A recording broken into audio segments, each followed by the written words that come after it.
Ne po ecim me hapa mbrapa, lojtarët po zgjedhin të ardhmen e ndritshme. Largimi i futbollistëve nga grupmoshat e ndryshme të kombëtarëve së Kosovës është mjaft shqetësues. Rasti Etnik Brutit, kapiteni i Kosovës U21, sigurisht që s'ka qenë as i pari e s'do të jetë as i fundit që do të ndodhë. Edhe këtë radhë, fatkeqësisht, krejt shigjetat u hodhën ka lojtari, njëjtë si herave të kaluara. Pse duhet i vëmë gjithmonë në shënjestër dhe në lupë lojtarët që vendosin ta zgjedhin një ekip tjetër kombëtar? Pse duhet të drejtohet gishti gjithmonë ka ta, e të mos kërkohet arsyeja dhe shkaktari i vërtet i këtij trendi të dëmshëm për futbollin kosovar?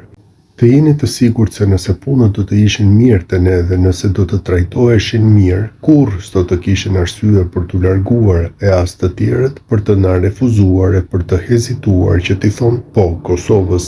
Problemi qëndron te koka, tek udhëheqësia e Federatës së Futbollit të Kosovës, më saktësisht te kryetari i saj, i cili është krye shkaktari i problemit, një njeri i mbuluar me të këqija dhe që ka sjellë futbollin kosovar në fund të pusit. Prej dyshimeve për kurdisje të ndeshjeve brenda dhe jashtë vendit, keqpërdorimi i pozitës, keqpërdorimet tek biletat e kombëtares, sjellje të këqija dhe arrogante, diktatura në federat, përleshjet fizike, arrestimet, krejt këto të zeza e mbështjellin dhe e ngarkojnë kryetarin Ademi dhe janë pikërisht këto skandale që i kanë detyruar lojtarët të ikin nga kombëtarja e Kosovës, por edhe të tjerët që të hezitojnë të vinë për t'u bërë dardan.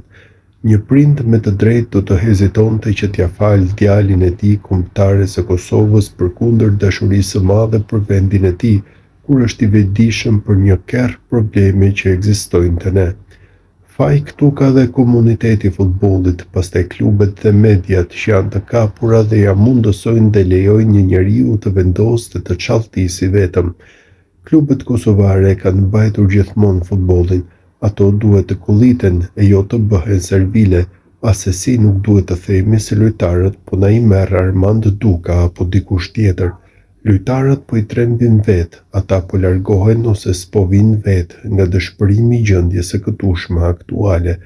Trajtimi dhe vlerësimi i tyre është as pak profesional dhe jo adekuat, prandaj dhe jemi këtu ku jemi, me rënje të madhe të kombëtares dhe me dy mundësi etike të lëshuara për të shkuar në gara të mëdha. Ata që po punojnë mbrapsht në Kosovë mos të harrojnë se ka një Zot dhe do t'ju kthehen të këqijat që i bëjnë. Natyrisht që organizimi i futbollit në Shqipëri është dukshëm më i mirë, sjelljet ndaj lojtarëve dhe trajtimi i tyre janë më të mira në Tiranë. Atje ka atmosferë, ka harmoni, ka zhvillim, ka perspektivë, mos të flasim për vendet e tjera. Prandaj dhe prindrit nuk kanë kohë të presin derisa të përmirësohet gjendja këtu dhe kështu bëjnë zgjedhje të tjera. Karriera e një futbollisti shkon shpejt sa hapen mbyll syt dhe ata nuk kanë kohë të presin.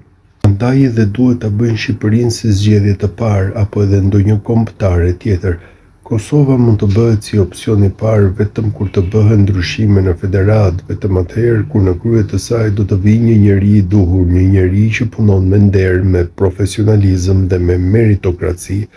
Deri atëherë s'duhet të befasohemi nëse na ikin të tjerë gur të çmuar.